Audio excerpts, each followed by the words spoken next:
I'm going to sell Netflix because of what we discussed yesterday night at the 8 o'clock class and seeing how earnings. So let me just show you for those who were not there. Let me show you this very quickly why we're going to be selling Netflix. Here's a price chart on Netflix. You can see that it's risky on the daily time frame. We are risky on the weekly time frame. So essentially it means take profit. Now, the reason why I am going to take profit is because of what we talked about last night. And going over here, going to our earnings. Netflix is coming out with earnings. And we go here to the second quarter and we look at what earnings does on Netflix. And we scroll down here and it's projected to drop on earnings.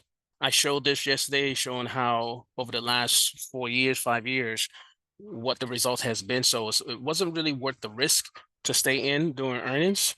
And so for that reason, I'm just going to go ahead and sell my shares on Netflix, especially since Netflix has done pretty well.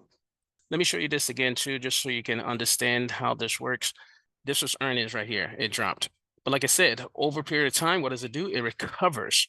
So you just have to be willing to endure that recovery stage. You go over here. This was earnings right here. This was a drop in earnings. But then again, if you are willing to wait, you can recover that. At this point, I'm going to just go ahead and sell and then jump back in regardless of what happens tomorrow. All right.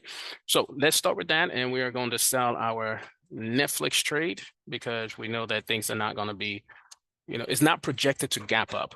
If it does, then, it's one of those that went against the grain, and that's fine. But we don't go with odds of abnormalities. We go with patterns that have historically proven themselves.